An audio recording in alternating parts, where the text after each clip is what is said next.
G'day Furball, so it is me here. I'm actually using a different device to do my camera recording here. It's actually OBS, which I have honestly tried using before, but it's never gone very well. So fingers crossed this works. Excellent. Also apologies about the human hands. I'm doing a reaction video to World of Weird, one with the furries, and there was also a previous part that was actually like, the self-professional Japanese apologizes. It's very interesting. So I'm gonna get started on this. It's probably about 10 or so minutes long. So this is gonna be a very interesting reaction video to see how this documentary goes on in regards to these particular furries. Also, a shout out to these guys. They seem pretty cool and awesome. I think I've spotted a couple of these guys roaming around on Twitter and Furraffinity. So shout out to them. I wish I could take you all, but I honestly don't know who a lot of you guys are. So anyway, let's get started. One example is the cultural phenomenon of furries. People who identify with animals so much that they create and dress up in their own animal personas, or fursonas. Furry fandom, as it's known, is based on anthropomorphic animals. That's animals with human qualities to you and me. It's now so popular around the world that conventions will attract well over 5,000 people at a time.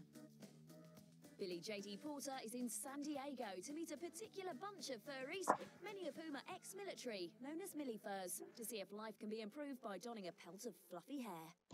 Okay, I just gotta pause there. I have actually never heard of the term millifurs, but it probably does exist. I still haven't gotten so far out into the furry fandom besides, Dutch Angel Jacks. Anyway.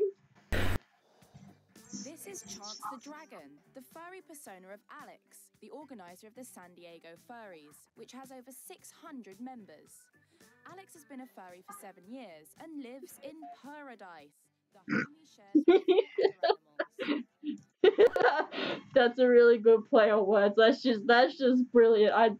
That's cool, man. That's cool. Right. I started by asking Alex why he dresses as a friendly red dragon. Well, what it all boils down to is we love to have a great time, just some good, clean fun. And the best way that we have found to do it, given that we have a distinct interest in animals, is we like pretending to be them. What was your background before this? Wait, can I just pause there? Did he just say what I think he said? I guess that's an exception when you are putting on the fursuit. Okay, yeah. I just hope this doesn't turn into some weird thing like that one time when they did that documentary, and yeah, it didn't go so well. So please tell me this isn't gonna be weird. Before, I had joined the United States Marine Corps, and I Cool, man. Was a military service member. What do you think your buddies from the military would make of all this? Specifically with the Marines, it would not be well received. This is a wonderful escape from that. It's very freeing, very liberating to pretend to be someone or something else entirely. Furries who really get into it have never lost touch with their inner child. And society tends to frown upon that. They're like, oh, you have to be an upstanding adult and you must do this properly. Yeah. But that's not really conducive to a healthy lifestyle. I do honestly believe that there's a good deal of therapy that goes into it. Cathartic. Very deep. Yeah. It's quite funny to me that we're going to be spending the whole day together and I'm only ever going to see you as Chance, never Alex. Wait. I honestly think that What? What? You're not gonna know the person inside that fursuit? I know every fursuiter out there has their different opinions on this. Some people don't want to reveal their faces for their own privacy, and especially being on camera when it's going to be put on places like YouTube where it's going to be seen by a million people. But if that was me, I would probably want to actually take off my fursuit and talk to these people beforehand. I mean, this guy's probably already done. What? Why? I just really don't want this to be anything weird and cringy. I haven't even looked down at the comments yet. I don't think I want to look at the comments. Anyway. when you see this, you're seeing more of me than you would be if you were seeing Alex. Hopefully I'll persuade Alex to show his face a little later. I hope so too. Being a furry, I need to become one. Oh God, help her. So to meet husband and wife team Sadie and Dago, whose company, Mischief Makers, has been creating hirsute fursuits since 2011. Hello. Hi. Hi. There's our workshop. Wow. How does one become a furry costume maker and designer? Like, how do you fall into that career? I've always loved making costumes, and we went to a convention and I saw these amazing costumes running around and I'm like, I can do this, I can do this. And we said, okay, well, it'll be a hobby, and then people asked to buy them. We just got bigger and more popular and kept going. Is it a lot of pressure to be designing something that's going to be such a huge part of someone's life? For some, it's just a fun character to play, but some it's a representation of them. So yeah, it is a little stressful sometimes, but it's much fun. Can I try on one of those heads? Absolutely. You want to grab that one? Oh, And it'll be snug. does it suit me? It very much suits you. She's so cute. Do you feel like you're speaking to someone different now that I've got this on? Absolutely, yeah. How do you feel now that you've got your head on? Do you feel different? I feel like a cute little dog. Yeah.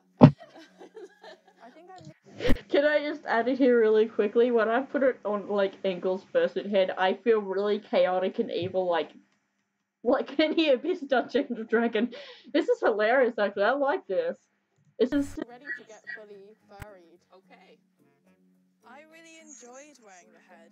It felt silly, and I think that's the whole point of it. I'm looking forward to getting the whole outfit on.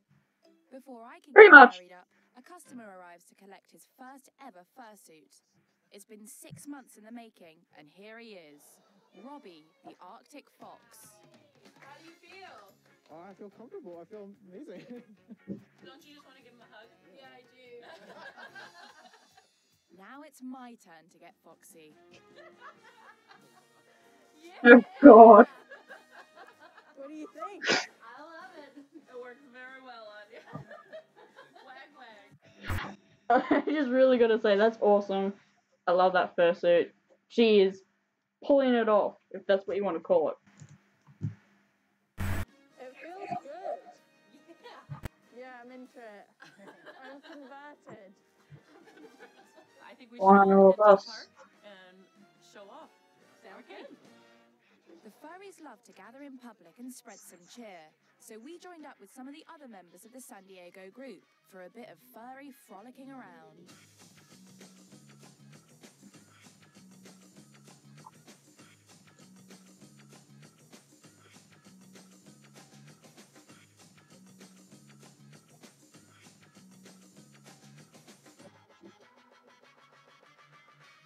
Although good fun, it turns out that dancing around in the sun in a huge furry suit has its drawbacks. It's so hot under here, you can't even imagine. These outfits shouldn't be shared because I'm wet underneath here. Like I'm dripping wet. It's going to be really embarrassing to give this back. Oh my god, it's so hot, isn't it? It is, but can you say that it's not worth it? I don't think I'd be able to do this on a regular basis. That's all right. I mean, it's not for everyone, but this is something that we're passionate. I mean, I do want to actually add in here, a lot of furries don't actually fursuit on a regular basis. Like, a lot of you guys would know from a lot of other popular YouTubers, like, that are in the furry fandom, you don't want to wear your fursuit almost 24/7. It is very hot. It's very exhausting. I wouldn't say it's the best for your health. Because your face does need clean air on it, rather than to be confined in a fursuit 24/7. But I think that these guys they're pretty cool. I like seeing Mischief Makers. I really am enjoying where this is going, and it's showing the positive side of the furry fandom. I just felt like I need to add that in because I don't want people to watch this and think, oh my god, these people dress up in these costumes 24/7. Why? That's weird. That's creepy. It's not actually like that. It's just literally, I'm sitting here and I'm just like, it's really hot, but I've got the fan going. You guys will probably hear that, but I've got the fan going. I've got ventilation in my eyes, so what's the video? Just being able to please a crowd like this, showing up and bringing a smile to everybody's face. just back there in the square, the moment that we showed up, the atmosphere just kind of went whoop. Yeah. That's actually something I really want to add is, like, that's the best thing about fursuiting. You don't wear it just to become this other creature, to be this different self of yourself. But, like, for me personally, it's more about actually getting out there and making people smile and wave. Like, you can see it in this documentary. Why am I talking so much? Nice to meet you. When did you start doing this? I started doing this about 3 years ago, and it's changed my life, really. I was really shy. I was afraid to talk to people. After I got this costume, I performed in front of a crowd, which was inconceivable 3 years ago. So you've undergone a whole sort of transformation since becoming a furry. Oh, yeah. What's the main appeal of doing this for you? Honestly, it's the community. The community is the number one thing, because I've been in a whole bunch of different groups. I've been in Florida, I've been across Europe. Like, I go all over the place. In this group, anything is possible.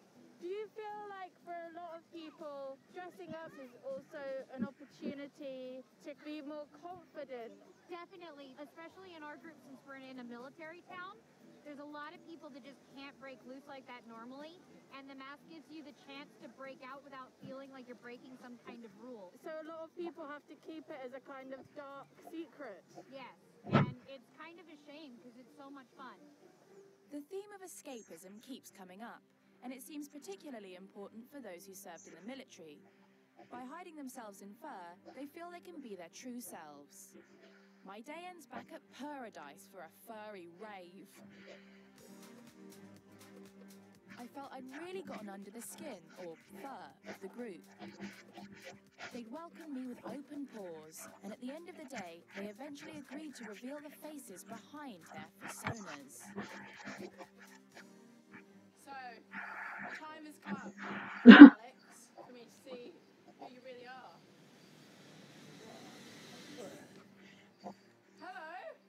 Hi, Hi. I'm Alex. Nice to Nice to meet you. meet you. Should we all get the heads off? Shall we? Well, it's nice to see you all. How many military or ex-military personnel are in the building? Raise your hand. Wow. So this sort of thing, this kind of after party would never go down. On a military base? Yeah. No, never. Really? Thank you so much for being so welcoming. I think this could be a new hobby for me if they made some like better ventilated materials. I've had such a nice day. It's been really fascinating to hang out with these guys. So, there you go. Next time you want to get away from your stresses, maybe dress up like a massive beaver and party hard. Alright, so that's obviously the end there. That was actually pretty interesting to watch. I'm glad that they had a positive vibe to it. As you guys know, in the furry fandom, if anything gets on media, it's always being made out to be really bad, really cringy, blah blah blah. I gotta stop moving my camera around a little too much, so I'm just gonna move. Yeah, it's back. I'm back over here. Anyway, this has gone on for probably 13 minutes. Oh my god, wow. Yay. Not that any of my other fur vlog videos don't go, a little bit beyond 10 minutes. But anyway, I really like this documentary. If you want to watch it for yourself, go down below to the link in the description if you didn't want to hear my annoying commentary, because my commentary is pretty annoying because I am a Dutch Angel Dragon, that's the best, blah blah blah blah. Anyway, coming back to it all, I liked how they did this. Like, I'm glad that they showed the positive side of it, and that's something we do need in the furry fandom. I'm really glad that at the end of the day, that yes, these furries did take off their fursuit heads. Because for me, I feel like, okay, there's dogs barking in the background, let's ignore that. But I feel like it's a really good thing, and you'll also hear the cockatoo. Yeah, he's pretty noisy, to say the least. So's a dog. So, anyway, my point is that I've completely lost the point because I can hear the dogs in the background. I can actually hear because I have a headset on underneath my fursuit head. And also, I hope you guys are able to hear me pretty well. I did have to turn my mic up a little bit louder. I don't know how this is going to turn out, but fingers crossed all is well. Basically, to end this video here, I'm glad with what they did. I'm glad with that at the end they actually took off the fursuit heads. Because the thing is, one of the biggest key things is, like, whenever I meet a furry, I want to know who they are. I don't want to see their fursuit straight up.